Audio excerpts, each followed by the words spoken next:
When you were a child, someone told you a story before bed. And if it was the right story, and if it pulled you in, you didn't just hear it, you were in it. You could see all the places, you could feel what the characters were feeling. Your body relaxed, your mind opened, and the world inside the story became more real than the room you were lying in. You fell asleep inside someone else's imagination, and it felt like the most natural thing in the world. No one told you this was a technique. No one explained what was happening in your brain during these moments. The softening of your conscious mind and the opening of your subconscious one.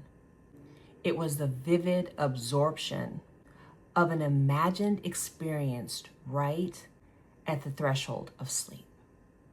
And it was one of the most powerful neurological events available to you. You just did it. Every night, without resistance, without effort, and without ever questioning if it was working. And then you grew up and you forgot. You then replaced the bedtime story with a scroll on your phone. You traded imagination for information. And the last thing your subconscious absorbs is no longer a vivid, beautiful world that you chose. It's someone else's highlight reel, the news cycle, or even worse, it's a replay of your hardest or worst moments of your day. But what if you went back? Not to your childhood, but to the practice. What if every night before sleep, you told yourself a story? Your story, the one where your desire is real. And you fell asleep inside it the way you used to fall asleep inside the fairy tales. Not as a technique you're performing, as something that feels as natural as it did when you were 5 or 6 years old. That is what Neville Goddard was teaching when he described the state akin to sleep. That is what neuroscience describes as the hypnagogic state. And it's what I call the soul story. It's the narrative that you carry into sleep. It's the narrative that you dream about for your life. So the same narrative that you carry with you into sleep is the one your subconscious accepts as truth and builds your reality around. So today, if you haven't figured out, we're talking about what to do before sleep to reprogram your subconscious. But before we do that, I just want to say hello to my new and returning viewers. Hi, I'm Brooke-Sidney. I'm your favorite mindset and manifestation coach. And again, today we're talking all about reprogramming our subconscious before sleep. But before we get into that, I just want to remind you there are several ways to work with me. The number one way, both to help you figure out how you want to reprogram your subconscious, what we're talking about today, or any other manifestation goal, is to book your one-on-one manifestation session. There's also an amazing group on School. All the information is listed below. So let's get into it. So first, your brain was designed for bedtime stories.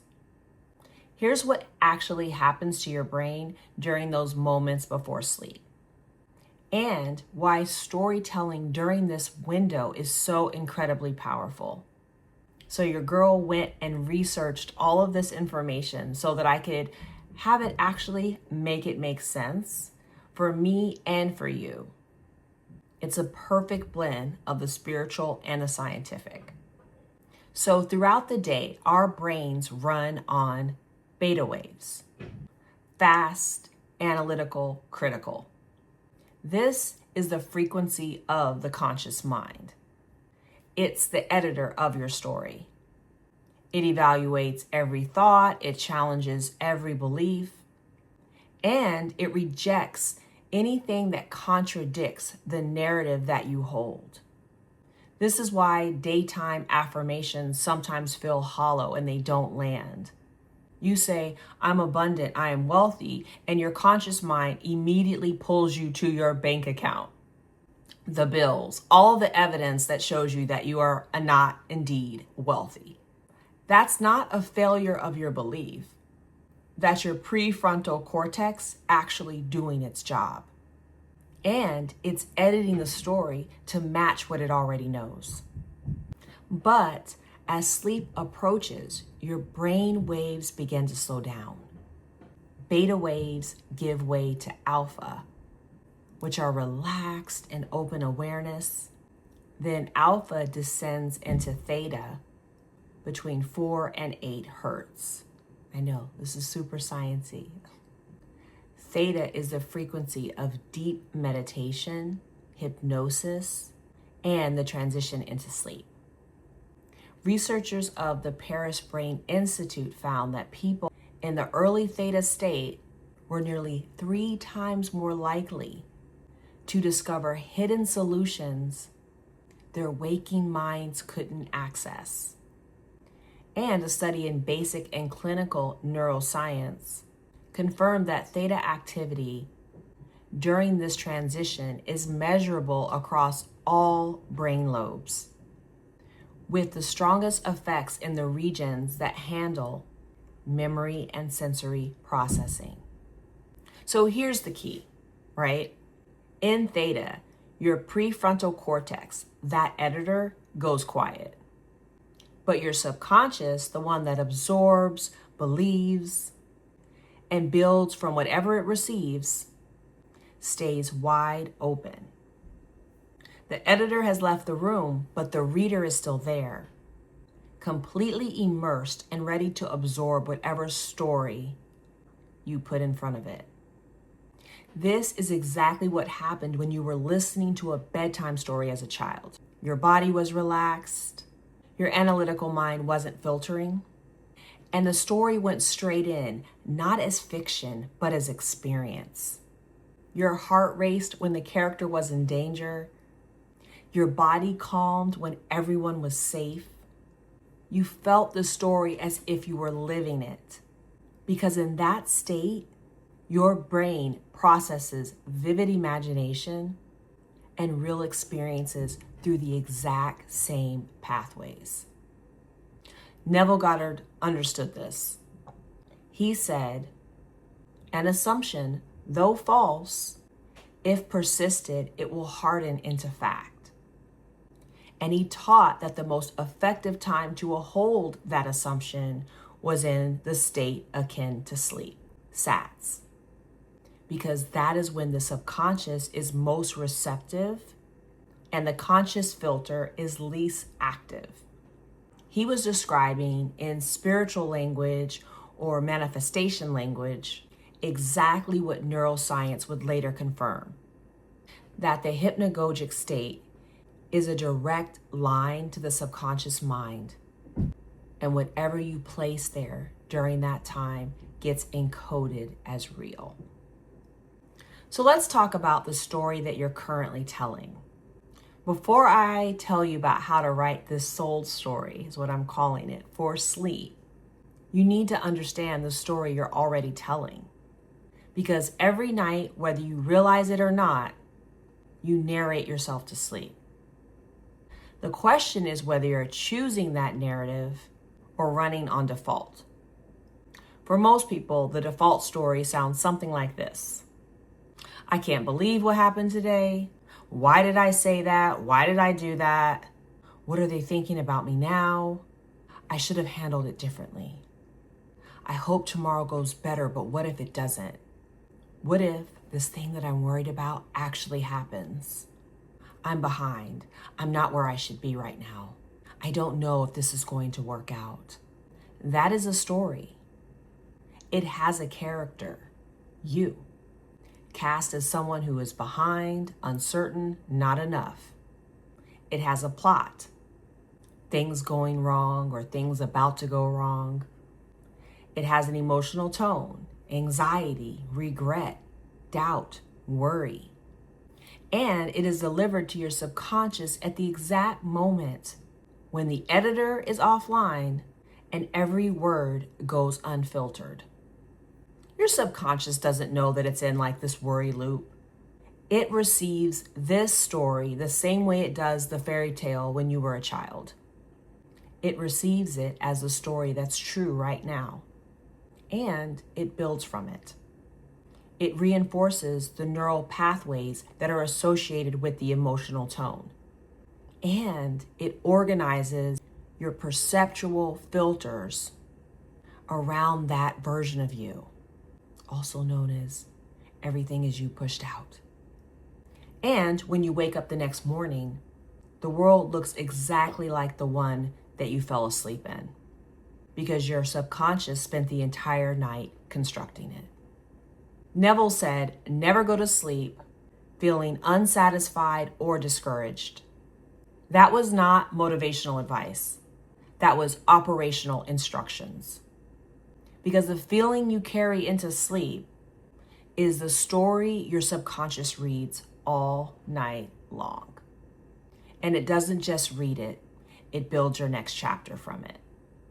So how do we write this soul story for sleep? Now here is where you use this window intentionally. And I want you to approach this not as a manifestation technique, but as what it actually is. Telling yourself the most beautiful, vivid, specific bedtime story you've ever heard. One where you're the main character and the story takes place in the reality you're stepping into. First, clear the stage. Screens are off 15 minutes before you go to sleep. Seriously. Not because technology is the enemy, but because everything that you consume inside this window becomes part of the story your subconscious reads. Someone else's Instagram, a news headline, Trump's latest, a random video. That noise gets written into your narrative. You need a clean page. The only story your subconscious should receive tonight is the one that you wrote. Second, let your body begin the descent. Lie down, close your eyes, but you're not meditating. You're not forcing relaxation. You're doing what your body has always done every night of your life, preparing to cross from wakefulness into sleep. That crossing is the theta window. It opens on its own. Your only job is to be ready with the story when it does. Third, step into the scene. This is where your imagination becomes the most powerful tool you have. You're going to create a single short scene, 10 to 30 seconds long, that takes place in the reality where your desire is already fulfilled. Not a scene about wanting it. A scene that can only exist if it is already yours. And here is where it becomes your soul story, your perfect script. Because you don't watch the scene, you live inside it. You are the main character, and you are there. What does the room look like? What's the light doing? What can you feel against your skin? The sheets, someone's hand, the texture of a surface. What sound is present? Is there a voice saying something specific to you? Ambient noise, music, silence even. And most importantly, what is the feeling inside your body? Not an emotion you're trying to generate. The feeling that would naturally be there if this moment were real. The calm of financial security, the warmth of being deeply loved, the quiet confidence of having the life that you designed. Make it so specific, so sensory, so detailed that it stops feeling like your imagination and starts feeling like a memory. This is key, because that is the threshold where this technique actually works. When your subconscious can no longer tell the difference between the story and the lived experience. Neville describes this as thinking from the end, not of the end. You're not looking at your desire from the outside. You're inside the story. You are the character who already has it, experiencing a moment so real, it doesn't need to be believed. It just needs to be felt. Fourth, read yourself to sleep. Loop the scene, and when it finishes, begin it again. Same details, same sensations, same feeling. Each repetition is like you're rereading your favorite page of the book. It's your favorite book, the one that makes you feel something every single time. Your mind may wander. That's actually not a problem. It means that you're actually descending deeper into the theta state. When you notice, gently come back to your story. No frustration, just return to the page. Fifth, let sleep take you while you're inside of your story. This is the part that matters most. You don't finish the story and then fall asleep. You fall asleep while you're still inside it. The way you fell asleep as a child, mid-sentence, mid-scene, still holding the world of the story as the last thing your mind knows before consciousness dissolves. When you do this, the final imprint your subconscious receives is not your fears, not your doubts, not the 3D you're actually moving beyond. It is the story you chose, the one where you already have what you desire. And the subconscious takes that story and does what it always does. It builds tomorrow from tonight's narrative. So let's talk about what happens when your story runs overnight. Once you fall asleep inside your soul story, the subconscious doesn't stop. It works through the entire sleep cycle, consolidating the emotional data, strengthening the neural pathways tied to the scene, and recalibrating the perceptual filters that determine what you notice, what you attract, and what you dismiss. Think of it this way. Every night, your subconscious reviews the day's data and decide what matters, what to keep, what to reinforce, what to build from. The information that carries the most emotional weight and the most recent timing gets priority. When the last thing you gave it was the most rich, vivid story of your fulfilled desire, your story goes to the top of the queue. Your brain treats it like a high priority experience. It wires around it. This is why people who practice this consistently start noticing things. Opportunities they would have missed, conversations that feel aligned, doors opening in unexpected places. It's not that reality randomly rearranged. It's just that the story that you've been telling to your subconscious rewrote the filters. They see it differently. They respond differently. They make choices they wouldn't have made from that old narrative. And different choices produces a different life. Neville called this the bridge of incidents, the natural chain of events that connects your inner assumptions to your outer fulfillment. And you don't need to plan that bridge. In fact, it's really none of your concern. You don't need to see every step. You just need to hold the story, and the bridge builds itself. Your subconscious handles the logistics. The process is cumulative. One night plants a seed. A week of the same story begins rewiring your baseline. It reshapes your automatic thoughts, your emotional default, your sense of what's normal. And normal is what your reality always matches. That normal way of thinking are your natural assumptions. This is the manifesting frequency, the point where your inner story and your external world vibrate at the same level, or said another way, when the gap between your imagination and your reality closes on its own. Of course, we have to talk about the three main things that break the story. There are three mistakes that pull you out of the narrative and neutralize this practice. All of them come from treating this like a technique instead of what it actually is, a bedtime story you're choosing to live inside of.